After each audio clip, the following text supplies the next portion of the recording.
తెలంగాణ నీటిపారుదల శాఖపై మంత్రివర్గ ఉపసంఘం నేడు భేటీ కాబోతోంది. ఉదయం 10 గంటలకు సచివాలయంలో సమావేశం కానుంది. ఈ సమావేశానికి మంత్రులు తుమ్మల నాగేశ్వరరావు, జూపల్లి కృష్ణారావుతో పాటు సబ్ కమిటీ సభ్యులు హాజరు కానున్నారు.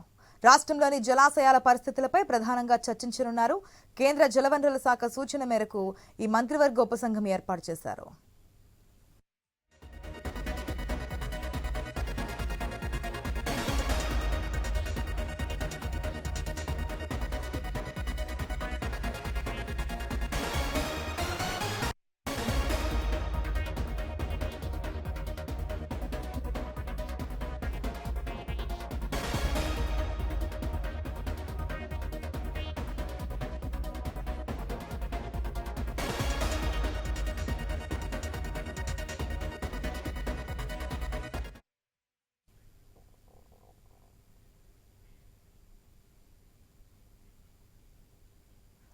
తెలంగాణ నీటిపారుదల శాఖపై మంత్రివర్గ ఉపసంఘం నేడు భేటీ కానుంది. ఉదయం 11 గంటలకు సచివాలయంలో సమావేశం కానుంది.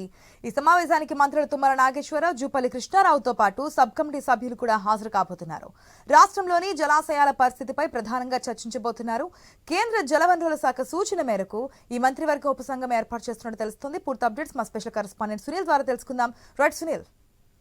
11 గంటలకు సచివాలయంలో రాష్ట్రంలో ఉన్నటువంటి ఇరిగేషన్ ప్రాజెక్టులకు సంబంధించి మంత్రివర్గ ఉపసంఘం భేటీ కాబోతుంది. ఆయా ప్రాజెక్టులు ఇప్పటి వరకు ఉన్నటువంటి ఇబ్బందులకు సంబంధించి ప్రధానంగా పూడికతీతకు సంబంధించి చాలా జలాశయాల్లో ఇబ్బందికరమైనటువంటి పరిస్థితులు ఉన్నాయి. కొద్దిగా అంటే వేసవి కాలం వచ్చేసరికి పూర్తిగా జలాశయాలన్నీ కూడా అడుగంటుకుపోతున్నాయి. ఈ క్రమంలో కేంద్ర జల సంఘం ఆయా రాష్ట్రాలకు సంబంధించి సూచనలు, సలహాలు ఇవ్వాలి అని చెప్పేసి ఆదేశించింది. ఆ మేరకు రాష్ట్ర ప్రభుత్వం కేబినెట్ సబ్ కమిటీని ఏర్పాటు చేసింది. ఇరిగేషన్ శాఖ మంత్రి ఉత్తమ్ కుమార్ రెడ్డి నేతృత్వంలో మంత్రులు జూపల్లి, తుమ్మల నాగేశ్వరరావు ఇద్దరు సభ్యులుగా ఉన్నారు. ఇరిగేషన్ కి సంబంధించిన అధికారులతో పాటు మరికొంతమంది దీంట్లో ఉంటారు. ఈ రోజు మొదటిసారిగా సమావేశం కాబోతున్నారు. ఇక రాబోయే రోజుల్లో ఏ ప్రాజెక్టులలో ఇప్పటి వరకు ఆ ప్రాజెక్ట్ నిర్మాణం అయినప్పటి నుంచి కూడా చాలా వరకు తక్కువగా పూడిక తీసిన సందర్భాలు చాలా తక్కువగా ఉన్నాయి. కాబట్టి వాటి నివారణకు సంబంధించి, పూడిక తీతకు సంబంధించి అక్కడ ఉన్నటువంటి మట్టిని కావచ్చు, లేకపోతే ఇసుకను తరలించడం, దానికి సంబంధించి ఇలాంటి సూచనలు చేయాలి అనేది ఈ రోజు కేబినెట్ సబ్ కమిటీలో చర్చించబోతున్నారు.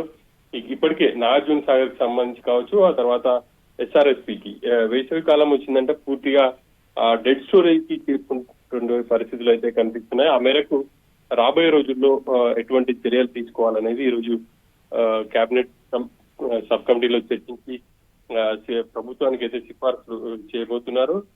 ఈ సమావేశం తర్వాత మంత్రులు ఉత్తమ్ కుమార్ రెడ్డి, జూపల్లి సుంకేశ్లకు కూడా వెళ్లే అవకాశం ఉంది. 2 రోజులుగా ఇటు నాగార్జున సాగర్ కు వస్తున్నటువంటి వరద కారణంగా సుంకేశ్ లో చేపట్టినటువంటి అక్కడ సుంకేశ్ల బ్యారేజ్ లో రిటర్నింగ్ వాల్ కూలిపోయింది. ఈ క్రమంలో అక్కడ మొత్తం కూడా పంప్ హౌజ్లు నీట మునిగాయి. వాటిని సందర్శించే అవకాశం అయితే కనిపిస్తోంది. గత ప్రభుత్వం నిర్లక్ష్యం కారణంగానే సుంకేశ్ల మొత్తం కూడా నీట మునిగింది అని చెప్పేసి కూడా ఇటు మంత్రులు ఆరోపిస్తున్నారు. ఆ మేరకు సుంకేశ్లను కూడా ఈ రోజు విజిట్ చేసే అవకాశాలు అయితే కనిపిస్తున్నాయి. Right Sunil, thanks for the update.